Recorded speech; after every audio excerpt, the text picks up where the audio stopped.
So welcome to the last talk of the afternoon. Richard Chappell's talk is titled Overriding Virtue.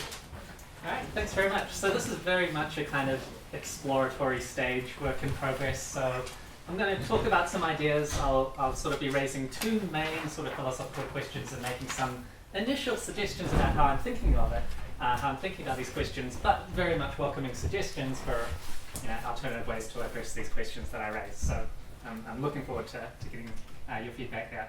So the general problem that's motivating me is this, thought that there seems a strong intuitive conflict between, on the one hand, a sort of ordinary understanding of what it takes to be a good person, which you might think of as roughly the idea of sort of a good or virtuous character, is generally quite driven by certain moral emotions, and particularly sort of empathy or sympathy, and those moral emotions tend to work by sort of biasing us towards particularly local or salient or identified needs. I think it was sort of in play a bit in Luke's talk initially, I think, talking about the sort of the needs that really move us can be very much affected by our personal circumstances and so forth. And obviously this is quite sort of striking conflict in many cases with sort of effective altruist precepts to do the most good, precisely because the most good we can do, the most pressing needs are often not those right on our doorsteps that we are sort of interacting with. So one way to sort of motivate this and sort of make it seem like a clear, intuitive problem is this anti-Singerian version of the pond case. Where you imagine you have £4,000 in your pocket, ready to donate to IMF to save 2 lives, but you come across a child drowning in a pond. You don't have time to remove the money or any of that sort of jazz to play with the case successfully. You just have to leap right in and the money will be ruined.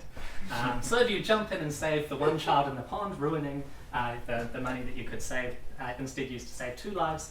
Or do you just walk on by, let the child drown and save 2 lives instead? I think a lot of people, when first thinking about this case, would find it really objectionably callous to think of someone who's willing to walk by the child in the anti-Singerian pond, even if their aim in doing so was to save a larger number of equally innocent, valuable lives. So I think this is really sort of a intuitively compelling way of bringing out the attachment that many people intuitively have to this sort of more kind of moral emotion-based approach to ethics. Another example is, of course, Mrs. Jellyby from Dickens's Bleak House, who is sort of very much not portrayed in a very forgiving light, although she might seem like kind of the caricature of an effective altruist of the times, insofar as she has this telescopic approach to philanthropy, where she can't see anything nearer than Africa. She's entirely concerned with helping those far away, and her own family suffers as a result.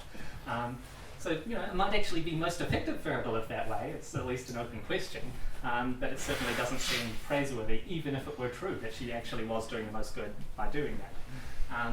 So there's a real intuitive challenge there. So one way to frame it is, I think there's a question about, can effective altruists sort of develop a conception of moral virtue that on the one hand fits with our kind of moral cosmopolitan ideals, moral outlook that does give equal weight to people who aren't in the same rooms as us or in the same nation, but without thereby valorizing the sort of callous character of Mrs. Jellyby. So I'm interested in sort of taking the first steps towards how effective altruists might understand virtue in a way that doesn't lead us to necessarily be quite so callous as that. So one sort of background sort of foil to think about by way of contrast is something like Michael Slote's sentimentalism.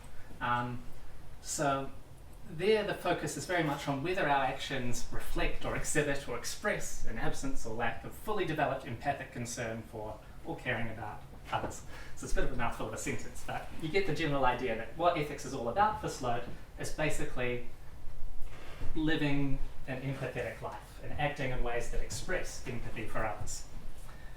And he assumes that, I'm going to assume, he seems to have to assume that this is fully developed, not merely sort of contingent underdeveloped human empathy.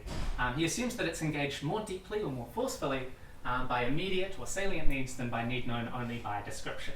So, see the child drowning in the pond, your empathy more emphatically kind of moves you to help them than merely the sort of the description of the child suffering on the other side of the world. And he thinks that's just sort of a part of human nature, it seems, that even fully developed human empathy will lead to this result.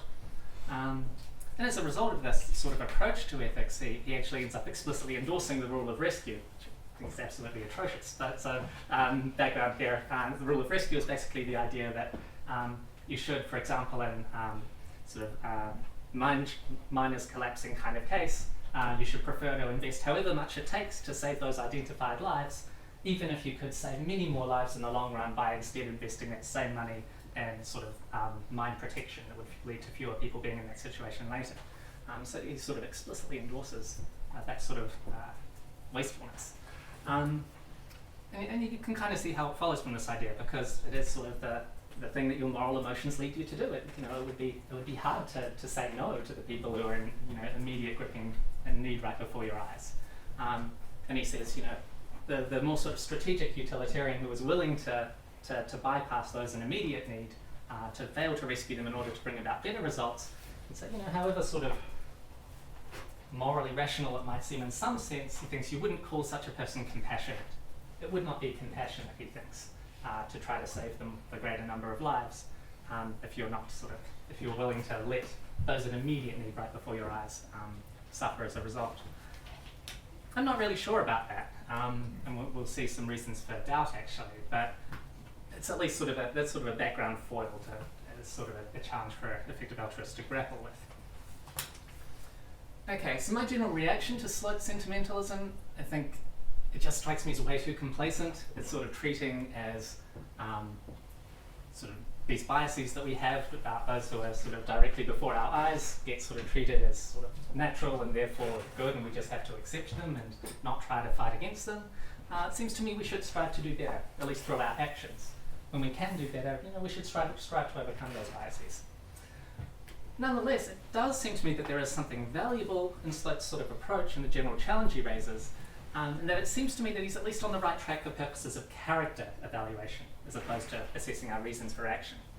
The moral significance of empathy and its contingent empirical connection with more salient or local needs, I think, can help to explain why we think it takes a worse person to just ignore the child in Singer's original pond case than it does to ignore the distant needy, for example. And it just sort of seems like a moral data that it would be a worse person who's willing to let the child drown in Singer's case than sort of all of us who failed to give quite as much as we possibly could to the next case of charity. And this can explain why that is. Sort of the child right before your eyes is more salient, more gripping. It would take a greater degree of callousness to be able to just sort of walk by, whereas sort of our ordinary failures to do quite as much as we could for those more far away don't indicate such an extreme level of callousness or lack of concern for others in general. So there's something there. So now my sort of first step towards a proposal then is to think, well, maybe what we need to do in order to sort of furnish effective altruists with a more plausible account of virtue is to build upon the starting point, which recognizes the importance of the moral emotions and so forth, but says we need something else on top of that, because they can lead us astray. And so this one initial suggestion is we might want a virtue of something like abstract benevolence, where this could be characterized by a disposition to use sort of abstract reasoning, globally oriented reasoning, to override or redirect one's natural and indeed I think virtuous inclinations towards responding to the most salient needs, when this is necessary in order to address more objectively pressing needs. So the thought would be in something like the anti-Singerian pond case, although it is virtuous to feel a very strong initial pull towards the one right in front of you, it might actually be that, although we can most easily imagine just a callous person who would find it easy to walk past, it might also be that the very most virtuous person of all would also be one who would feel the very strong pull to save the child right before their eyes, but nevertheless manage to resist that for the greater good. Sort of a possibility worth exploring. Okay. And one of the sort of big questions I'm going to ask here is this question of whether we should be wanting it to be sort of overriding or redirecting. It's two very different ways of developing this account. Kind of interesting to compare Bertrand Russell here. So in his work on education, he talks about a sort of a related idea of abstract sympathy. So he says there's a purely physical sympathy. A very young child will cry because a brother or sister is crying. This, I suppose, affords the basis for the further developments. The two enlargements that are needed are, first, to feel sympathy even when the sufferer is not an object of special affection. That's straightforward enough. And secondly, to feel it when the suffering is merely known to be occurring and not sensibly present. This is a more relevant one for our purposes.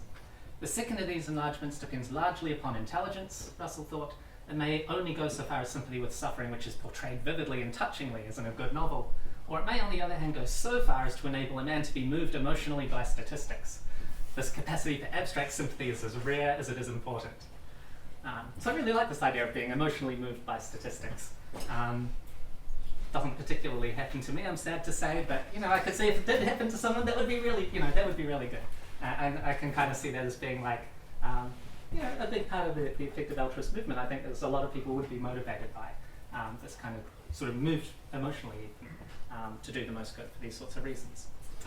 Alright, so the general thought here is that Russell's abstract sympathy could be thought of as something like abstract benevolence given emotional form.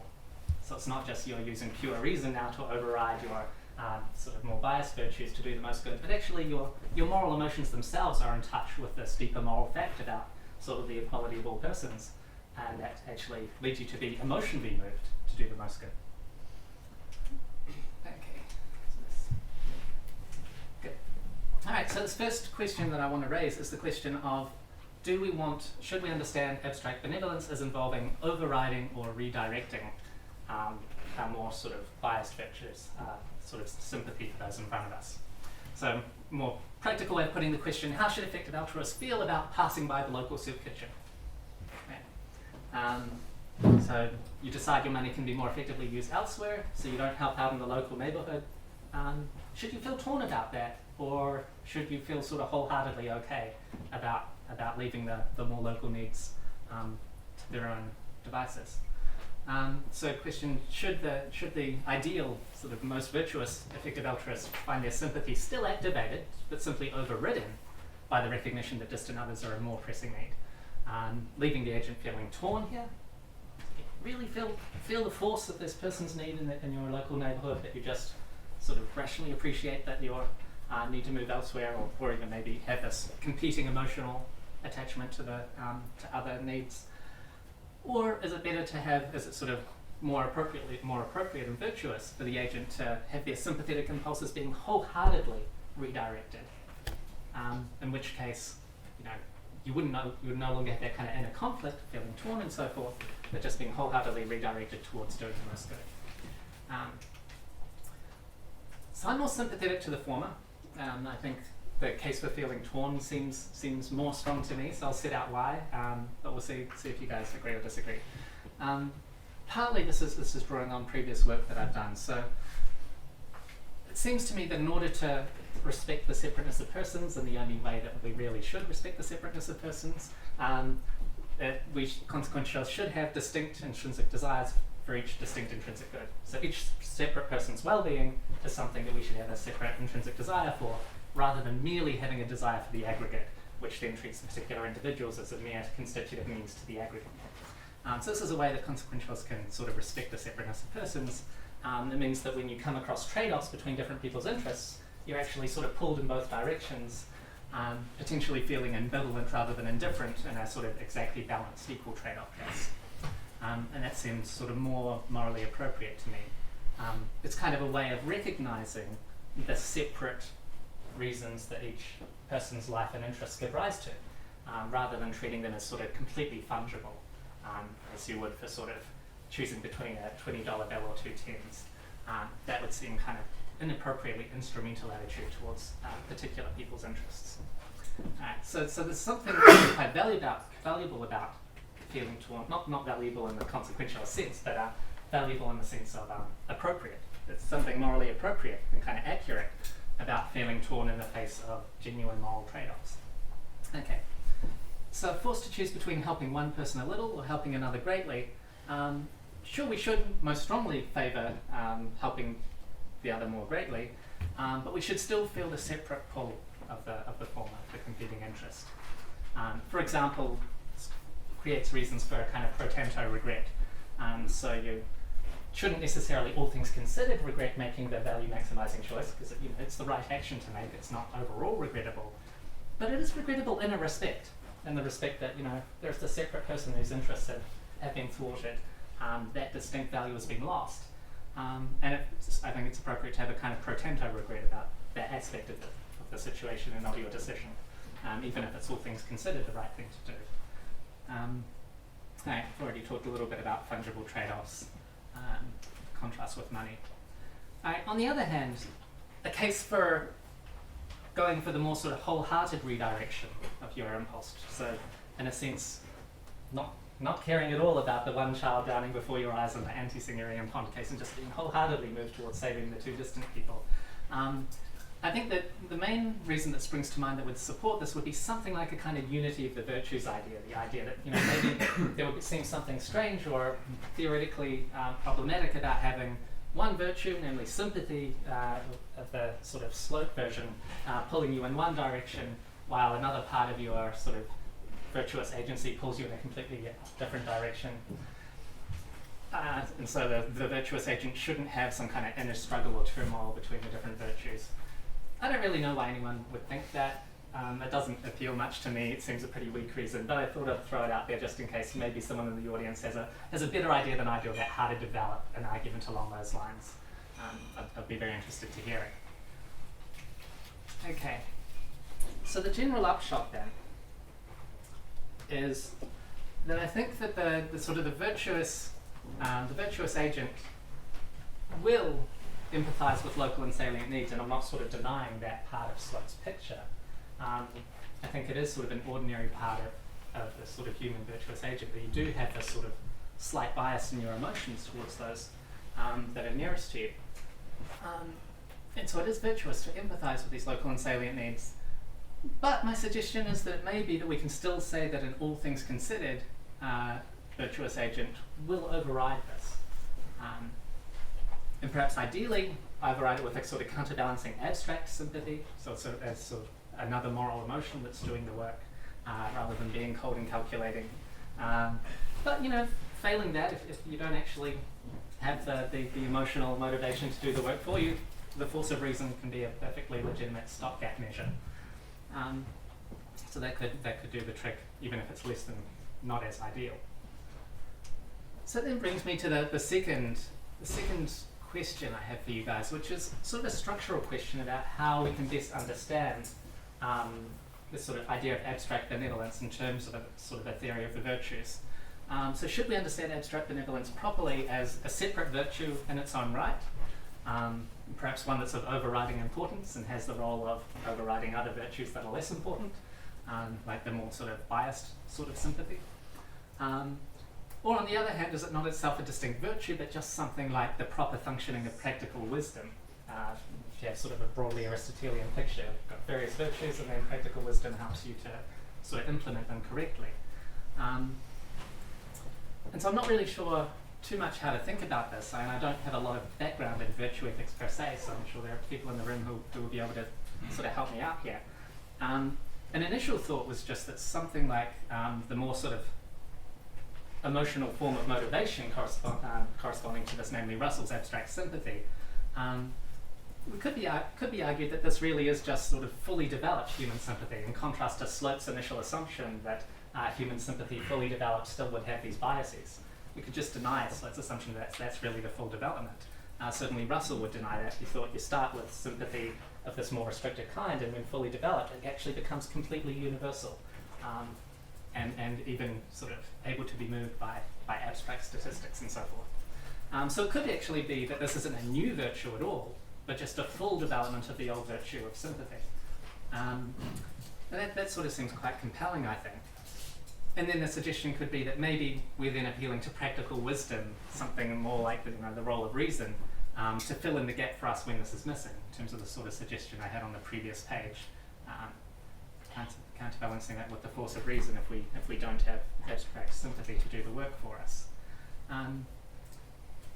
So that's basically what I was wanting to cover here. So yeah, the two sort of big questions that I'm mainly wanting to get some feedback on are, first of all, the sort of question about sort of should we want this idea of abstract benevolence to be one of sort of overriding the other the sort of Slope style virtues or redirecting them?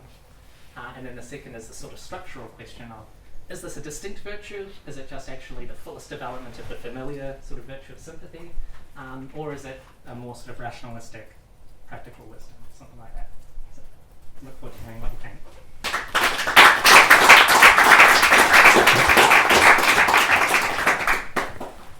Michelle, keep your hands up.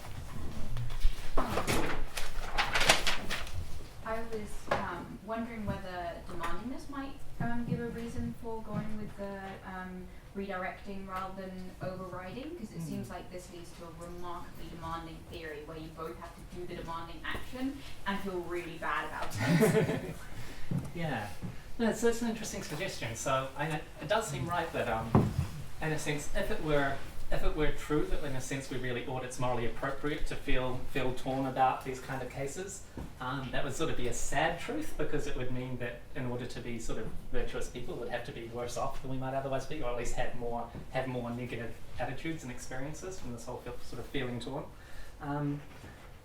I'm not sure that kind of pragmatic consideration is the sort of one that would be decisive in answering this kind of question, though, because it seems to me, and it's going to depend on your conception of the virtues, right? But rather than a kind of sort of driver style seeing virtues as just whatever sort of character traits will have the effect of sort of doing the most good or anything like that, I'm more inclined to a more sort of internalist Herker style. The virtues are the dispositions that involve a kind of orientation towards the good. So this leaves quite open the sort of conceptual possibility that being virtuous might be a bad thing. It might be something we should actually try to avoid. It's just a kind of intrinsic sort of appropriateness, kind of like having true or evidence-supported beliefs potentially coming apart from what beliefs would actually be most fortuitous. So I think my feeling would be that about when people make the demanding objection to utilitarianism, it's not supposed to be super pragmatic. It's supposed to be more like, no, morality is not like that. There's like so more of an inherent thing, and it seems like to the extent that you think that has bite against the utilitarian, it has even more bite against this. Yeah, no, I see. So yeah, the thought really is that it would make morality unfair on us. It's not just that it would be unfortunate in a consequentialist way, but it's just it would make morality just too unpleasant to really be the right, for it to be true that that's what's appropriate. That's an interesting suggestion there. I will have to think more about that. Thanks. Yeah, finger from Brian. Even if you go with like Herker's sort of the fittingness or appropriate response conception of virtue rather than driver's instrumentalist one, there's still going to be a question about what is the most fitting pattern of responses to the suffering, let's say, or the well-being of very many people. So you might think that a sort of fully fitting response to one person's well-being is to really want it. You really want their well-being to be promoted, or to their suffering to really feel their pain or something like that, be pained by their suffering. But is it obvious that having a sort of equally proportioned feeling of pain amongst all the people who are suffering is a more fitting combination of responses than one which you really feel some people's pain, but you have a sort of much more limited emotional response to people who you don't know? Yeah, no, that is an interesting question. So I mean, one way that I get pushed more towards the former, the more sort of completely impartial emotional responses even, is from thinking about, if we accept a value theory according to which all people are equal in importance, then that pushes us towards thinking that it would be appropriate to have sort of equally strong desires for each person's well-being. If you accept a kind of fitting attitudes, a kind of value desirability. So if you grant that and say that, at least the utilitarian should have sort of equally weighty desires for each separate person's well-being, then there's going to be the question about, okay, so how do we get from desires to then the strength of the emotions you feel about whether your desires are potentially being fulfilled or thwarted? And maybe you could say that issues about salience and so forth are going to come into the picture there. So those that are closer to you or those that you sort of vividly see, it does seem like a plausible account of human psychology that we don't always feel all of our desires equally. It's some of them are activated. If something about the situation or the circumstances is particularly relevant, then that'll sort of activate the emotional force of the desire. And so maybe something along those lines could then help push you in the other direction and say, it's when you see someone, your desire for their well-being should become emotionally activated and really move you there. But as long as they're not foregrounded, cognitively speaking, in terms of your thoughts about the situation, then emotionally the desire doesn't need to be foregrounded either. One reason I'm a little worried about that is just that I don't know, maybe I shouldn't be that worried about it. It just seems a little bit like, I don't know, unprincipled or ad hoc, like about contingent human limitations. Like, wouldn't it be better if you could sort of attend to everyone all at the same time? Maybe as humans we can't, but wouldn't it sort of the more morally ideal, like a godlike being at least, God the utilitarian would surely feel everyone's pain. Yeah, so I guess the question is, what is the most fitting pattern of desires or of emotional responses, given the options that are practically available to us, given our limited emotional capacities? Yeah. So there is an issue here about how much should our cognitive limitations play into our understanding about what's actually fitting. Is it okay to say it would be fitting to sort of feel all of these pains? We can't feasibly do that, and so sort of the most fitting we can do is to approximate that as best we can. Or can you have a more sort of radically non-ideal theory and say, given that it's just not cognitively feasible for human agents with human-sized minds to do anything very much approaching that at all, we should have completely different patterns of fittingness as a result. And that could lead you to sort of hold the more sort of principled justification and in support of thinking that the salience type stuff can really sustain what's fitting. So yeah, that's helpful. And we'll need to think more about whether there really is a strong case for going one way or the other there. Okay, so I have Stephanie, Brian, Roger and John, but I also saw a couple of hands vanish before I'd noted them, so if you're one of those, can you put them back up again? Okay, thanks. You didn't call on me. No, Stephanie. Okay, cool, cheers. This follows on really closely good. So it seems really weird to me that you were making all these demands on our emotions and our responses. When it seems to me, so you wanted to kind of not hold fixed our emotions when it comes to saying we should feel torn, but on the other hand, you wanted to say, oh, well, you kind of can't help but feel bad for the child, so we will hold that fixed. So we'll hold fixed that you're going to feel bad for the child because that's unmovable. Or something, but we'll add to that you should also feel torn. And I guess it just seemed, I wasn't sure which aspects of human emotion you were holding fixed and why. And this might just be Brian's point, I'm not sure. But yeah, so could you say more about why you were allowing me to feel bad for the child at all? Yeah. And as opposed, rather than just, you should feel torn towards everyone in the world, right? Yeah. No, good. So there is a real question here about is sort of being consistent in what I'm holding fixed and what I'm not. So certainly in terms of sort of feeling a pretty compelling pull towards the child in the first place, I actually think that is intrinsically appropriate. So it's not just a pragmatic thing that we can't help it. I think we should be really moved by other people's interests. And maybe what Slate gets right is that, that much is appropriate. And the issue is just that it's really hard for us to extend that sort of appropriate concern more broadly. And so I definitely wouldn't want to sort of justify a form of consequentialism which said, actually, you don't have to care about the individuals at all or something, because that actually seemed wrong-headed to me, not just unfortunate, but sort of inappropriate. So in a sense, I think even going for sort of the most ideal approach possible, I would want to say, a completely ideal theory approach to virtue ethics would be to say you should care about the particular individuals. When you see the child drowning before you, you should find it really, really difficult to ignore that. It's just that we kind of should find the more distant suffering really difficult to ignore too, and it's just sort of the fact that we actually don't. Don't know, does that help?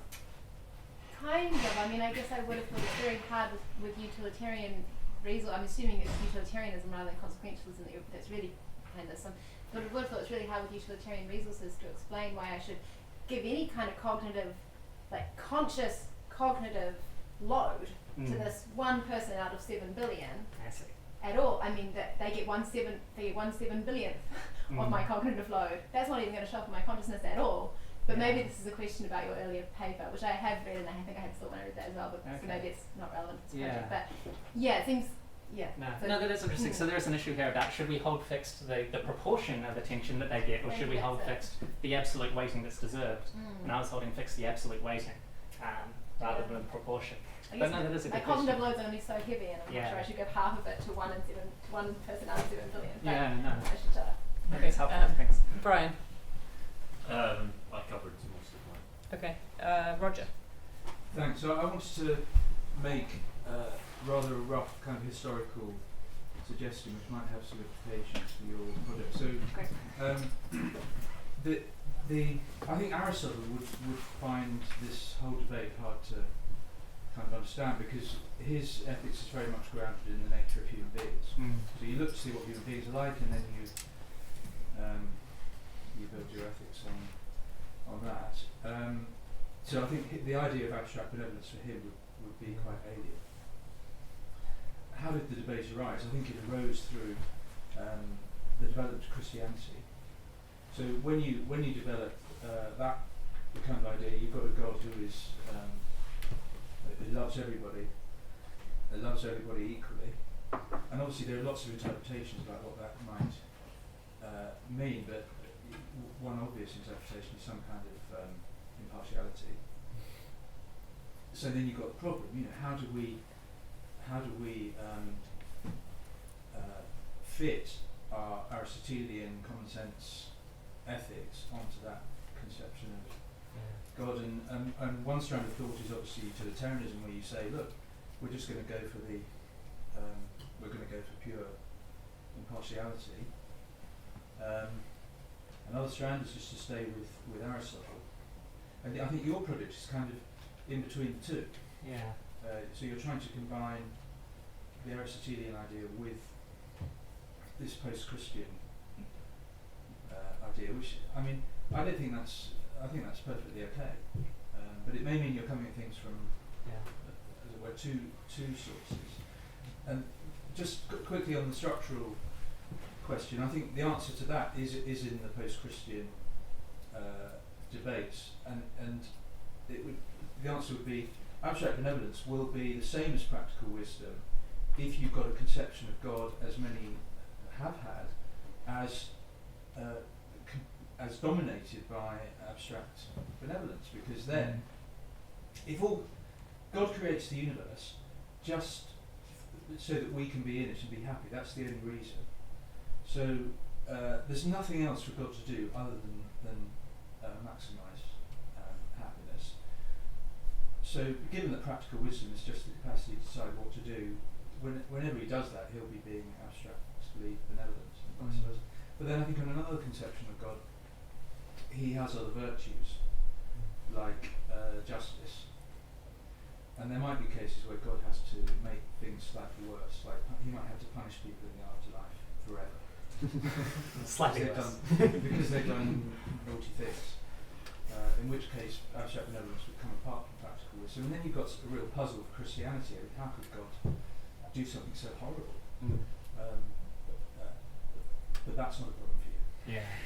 No, that's helpful. No, it is really helpful to get some of that historical context, because you are right. I think that there is a risk of getting a mishmash when you're sort of trying to bring together two such different traditions. I guess in a sense, I definitely, you're right. I'm obviously more wedded to the sort of utilitarian tradition, the sort of post-Christian tradition, and not at all sympathetic to Aristotle's ideas about trying to ground morality in human nature as it is. That doesn't appeal to me at all.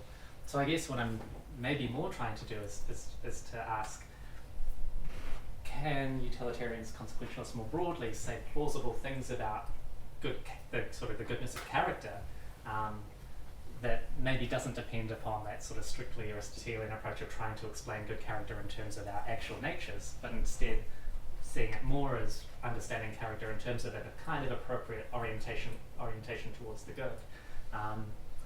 But then there is sort of always the tricky issue about how much idealization is allowed to be brought in that kind of picture, and how much we're sort of holding fixed our limitations. And we've sort of seen from some of the discussion here that does open a bit of a can of worms. Yeah. Thank you. John. I'll defend the wholehearted redirection thing. Cool. So like the first two things, it kind of seems like you shouldn't have any regret, or even pro tanto regret, because you can reason as follows: I did the right thing. It's not the case that this person who I could have saved should have been saved, and therefore they haven't missed out on anything that they should have had. And it seems like you don't feel torn because you kind of know what you have to do, and being torn is kind of associated with epistemic uncertainty. And then it seems like your view about distinct kinds of intrinsic goods. I mean, whether it seems like that might imply some sort of very extensive incomparability. So it's like, if they're not in a common coin, how can you kind of aggregate them? How can you compare them? So if you you imagine two exact clones, and it's like, well, I kind of know why I think it's valuable to save one of them, and that's their, on one account that's their welfare, and it's kind of exactly the same natural property. All that's different is that it's in a different space, and I don't think that matters morally. So then it's just like money. So I shouldn't regret. I'm not saying. Yeah, interesting. So I guess taking the last point first. So it is important that on my account, I'm not necessarily committed to different kinds of value. I'm open to that, especially sort of plural account of well-being. But you could take this approach as a sort of a hedonist, thinking just happiness is the only kind of value sort of for people's well-being. But the crucial point is that they're distinct token instances of the good. So you can compare them on a common scale the same way you can money, but you should have separate desires for each person's well-being in a way that you shouldn't have a separate desire for this note of money and this note of money. And one way to see that this is appropriate, I mean, there's a couple of different ways. So one is sort of from a purely theoretical perspective. If you sort of think about two possible structures of a value theory, one of which holds that what fundamentally matters is the aggregate of welfare, and individual people's well-being matters insofar as it's a constitutive means to that aggregate, or reversing the order of explanation, saying it's individual people's well-being that matters fundamentally, and the aggregate matters derivatively. Just the latter seems way more appealing to me. Seems more appropriate to see that individuals, the particular values that matter fundamentally, rather than the aggregate. I think G.A. Cohen's paper on sort of the truth and conservatism, about sort of conserving value, there's some really nice sort of ideas along these lines. But then in terms of the more intuitive, appealing way to get at this is to, I think, just think about how misguided it seems when it's put into practice. If you imagine someone who only has the desire for the aggregate well-being, and they're faced with a sort of choice between saving one of two people, and they respond to this choice just by feeling total boredom.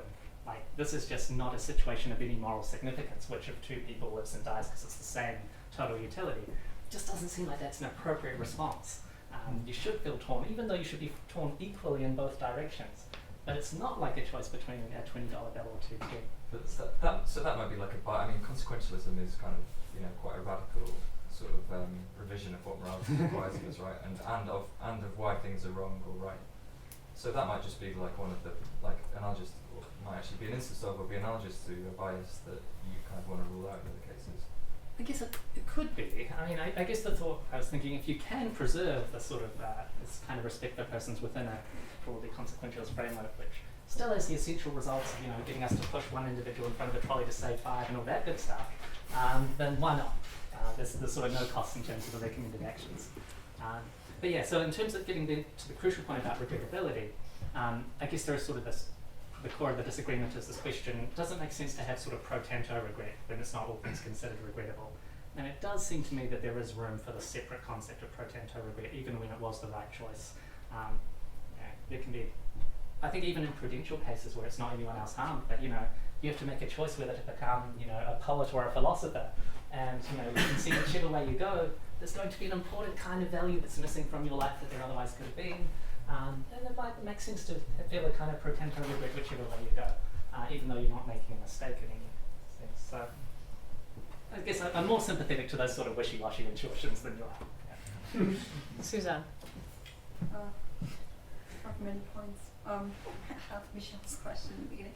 So one thought I had was that virtue ethics usually says that if you have all the virtues, then you're living a good life. So it's not just demanding a subjection as a something like that speaks against the fear, but especially against virtue ethics, because it seems if you have all the virtues, then you're living a good life.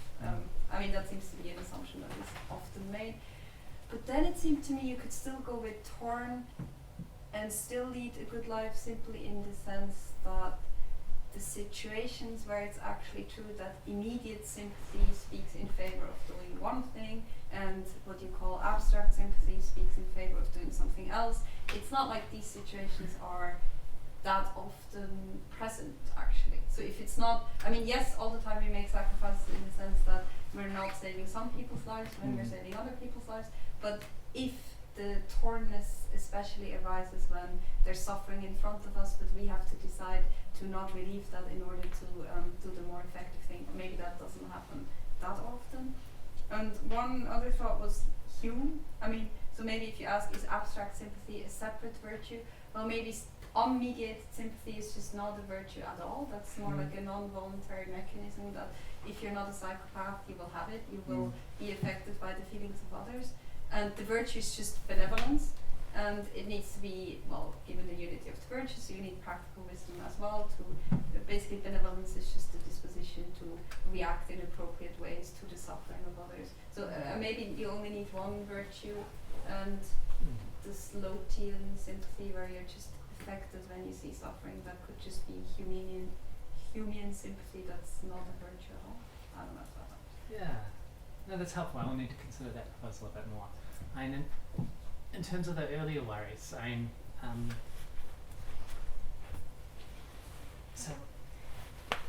my mind's going blank. Sorry, can you remind me again of that? What was the first bit? I think you could say we should go with torn, but it would still be possible to live a good life. Yeah, yes. So yeah, it was the the ways of worry the good life. like Yeah, no, good. So I guess that might depend a lot about your particular circumstances, you know, how many homeless people there are that you pass on your way to work and so forth, in terms of how much you'll end up feeling torn in this way. So that'll be very contingent. But I guess I'm not really, I guess that the idea that being virtuous will coincide with leading a good life in the sense of good for you, having a high well-being, is I guess another part of Aristotelian thought that I'm just not at all wedded to. I think there's just a distinction between the morally good life and the life that's good for you, and you know, it would be nice if they coincided, but I think there's no guarantee that that's the case. So it does certainly seem to me quite an open sort of conceptual possibility that that the most virtuous agent would end up, you know, getting involved in all kinds of self-sacrificing situations. They might throw themselves on a grenade to help their colleagues, and that wouldn't necessarily be conducive to their living a good life, at least in a non-moral sense. Matt, how's he going? So this comes back to Stephanie's point. So if we had a slight variant of the pond case, where you've got the child in front of you, the two that you could save is donating to one charity, and the one that you could save by donating to a different charity, but they're also not there, your separateness of persons appeals seem to say that we should have concern about each of these four individuals in this way, and that we should feel in some sense torn, but it doesn't seem to get you the local component that you're going for. I don't see why you should not be equally torn between the other charity you should donate to and the person in the pond. Yeah, good. So I guess so there are sort of two separate sort of things that are doing work on this picture. So one is this having separate concern for all the different people, and that doesn't involve any essential reference to whether they're right in front of you or whether they're far away. So absolutely agree there. I guess the bit that's appealing especially to the idea that it's at least understandable for people to feel especially strongly moved by the needs that are right in front of them is just that something like this idea about how our psychologies actually work is something like, you know, your desires are especially activated in an emotionally sort of gripping way when you're in circumstances such that the contents of the desires are made salient to you, and someone's welfare is particularly at stake. So it's that part that would be differentiating the distant charity from the local one. My thought is that isn't a difference that I think leads to a justified difference in like your reasons for action. I don't think you have a stronger reason to save those for whom your emotions are activated. But it might plausibly make a difference to like how blameworthy you were if you didn't have that response. Yeah, it just seems to me that if you're saying that it's understandable for someone to feel that way, it's very different from saying that this other thing is a virtue. Yeah. And I didn't see the argument for it being a virtue rather than it being understandable, and that we should be torn in some sense. Good. Yeah. So there, I guess it is coming back to this idea about feeling a really strong emotional reaction to particular individuals seems warranted in general. And then, so Sloat is right insofar as he's talking about those in front of you, you really should feel a strong emotional reaction to them because they're people and they deserve it. I think Sloat's wrong insofar as he thinks that you don't have just as strong reasons to have sort of emotional reactions to those who aren't near you. And so in principle, we should have the more impartial pattern of concern. But I guess the suggestion is just that insofar as we don't have that completely impartial pattern of concern, which is one of sort of strongly caring about everyone rather than not caring about anyone at all, it's important that the asymmetry gets resolved in the right direction. It's at least better to have some concern than none, is the thought. So there is something definitely virtuous about having concern for those sort of in your local orbit, because you're having concern for others, and that's sort of that's of some sort of appropriateness. And then it's just that, if we could get the more abstract sympathy applying to everyone, then that would be even better. But it's just it's an extra difficult step to go that further distance. Okay, Michael. Yeah, so I'm not sure if so you're saving these two people, and you think you should feel kind of both about with a particular. I'm not sure I share the intuition that that's kind of how you should really feel. So let's say you're only going to do one, and then the problem with if you're kind of feeling torn and worried, that just seems to be detracting from your own happiness. So if you're going to make a decision anyway, if you're going to walk past the homeless person because you're not going to help him and you've got other things to do, or you want to do with your money anyway. Yeah. It just seems like doesn't seem like it makes the world better in any way for you to feel worse. Yeah. So my intuition is just kind of gone a different way on this one. Yeah, no, that's interesting. So I completely agree that in terms of whether it's fortuitous or like a good thing in terms of the consequences to feel this extra negative feeling, and it's an open question. It might if it had no further effects, no one else found out about it, then maybe it would be better to just not have the negative feeling at all. But insofar as we focus on the question of whether it seems appropriate to have the negative feeling, there I guess one way to try to motivate this is to think, if you imagine someone in an anti-Singerian pond case who just didn't have any difficulty at all in walking past the drowning child, they're like, no, I'm determined, I've got my 4,000 pounds, I'm going to save 2 lives. Oh yeah, there's a drowning child, I'm just going to not think about, not attend to them, walk on by. You'd probably worry that they're a psychopath, right? The worry is that it would be sort of such a display of callousness to not feel some kind of emotional response to someone in really dire need right before your eyes. And that's the source of my intuitive worry, at least. Now, it's true that if you're sort of approaching the whole issue from a really sort of hardcore utilitarian perspective that doesn't care about moral appropriateness, but just whether it's a good or a bad outcome to have this field, then you can say, well, it would be better not to, maybe in some circumstances, at least if no one finds out about it and decides you're a psychopath and then doesn't interact with you in future. But as long as you avoid all that, then it could be a good thing. But I just think there's an additional question of, is it appropriate or inappropriate? And it does seem troublingly callous to me to not have any kind of emotional response to seeing a child drown. Last question from Luke. Yeah, just sort of wanted to throw this Williams stuff on moral remainder in there. When Williams talks about moral dilemmas, right? The idea is that you do the right thing, say professional integrity versus friendship. You go with professional integrity, but you still feel like, gotta go talk to your friend, buy them a beer, whatever, right? Gotta make up somehow. Yeah. It's that sort of moral remainder thing, I find that really hard to deny that there is something like that when moral dilemmas come around. So I would sort of look at your problem and say, it's just a moral dilemma with a remainder. Yeah, no, that's helpful. So yeah, I definitely am sort of drawing on similar kind of intuitions there. I'm very resistant to the arguments that there are genuine moral dilemmas on the basis of these remainders, because I think we can accommodate the remainder without having to say that it was really the case that both options were impermissible or anything like that. It's enough to have pro tanto regret.